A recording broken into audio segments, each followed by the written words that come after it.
Why you should stop your fear of missing out, or FOMO. The other day, I was rolling around the floor with my daughter when she picked up one of my husband's lame CPA magazines and chucks it at me. She proceeds to grab one of her own books and starts reading it. I get it. I begin reading. I started to peruse an article about spending habits, because accountants love all things related to money. In it, it said that FOMO, fear of missing out, is an actual reason why millennials overspend. Are you fucking kidding me? People my age spend money because they have a fear of missing out on what? Like that beautifully pictured cappuccino and notebook placed precisely on the edge of a table? Or that perfectly timed photo of someone mid-jump on top of a mountain looking super cool and dangerous? So I'm trying to wrap my head around this article.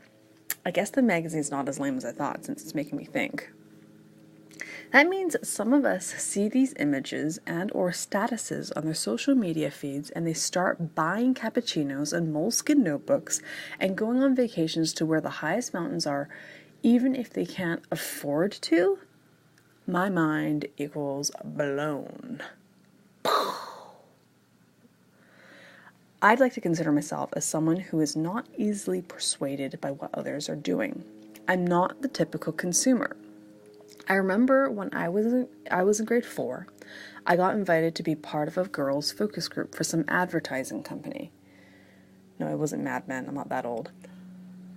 Let's just say after the first session, I wasn't invited to the next. I guess I didn't fit in with what they were looking for. I think I said something about ads and gender stereotyping. I told them they should think about having a girl throw a football around for once and stop making everything pink. I've been a feminist since I was a kid. I don't have many vices. I don't drink. I don't smoke. I'm not a shopaholic. I don't overspend. I've never paid for a new phone. I just take the free ones that come with signing a new contract, whatever model that is. I drive a Toyota, I eat leftover soup, and drink my homemade drip coffee black. Unless I paid for it, then I'm going to put all that cream and shit in it. I wasn't the popular kid. I've never been the one who would get a swarm of invites every weekend to the latest and greatest shindig. At work, I'm the one going to the gym during my lunch hour and then scarfing down whatever I packed at my desk as I scan through emails.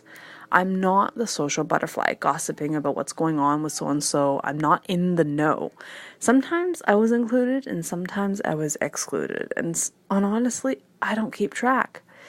Every stage of my life, single, in a relationship, married, or with kids, I'd see pictures of people out and about doing cool stuff like eating extravagant meals, traveling to all corners of the world, and posing in front of exotic scenery in the most fashionable outfits.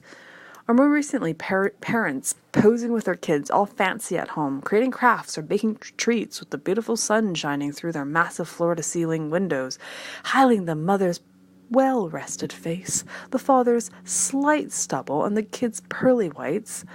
We post stuff so others can see what we want them to see. How can we not feel like we want what others have, since we are purposely putting things out there to drive that feeling for other people? What's trending now? What's the latest fad diet? Where's the hippest joint in town? I have no clue. I don't know, and I don't care. FOMO is the feeling that if you don't own a certain thing or have a certain experience, you're missing out on life's best opportunities. As I reflect, what are these opportunities? What exactly am I missing out on nowadays? I feel like there is so much going on in the world that I can't possibly do it all.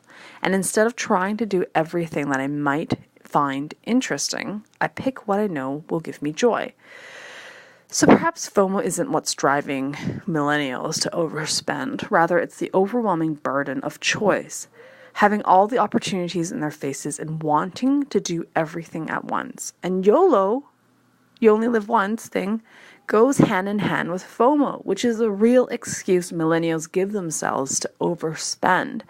But not experiencing FOMO. Am I closing off to new and exciting things that others are already enjoying? Or am I just managing my expectations and keeping things content? For now, I'll just enjoy the things I enjoy. Maybe one day I'll Instagram my family in our kitchen making Valentine's Day cookies or some shit, but It'll be real, like raw and messy with bad lighting and bad hair. So, listeners, do you experience FOMO? Do you do things because you really want to or because that's what everyone else is doing?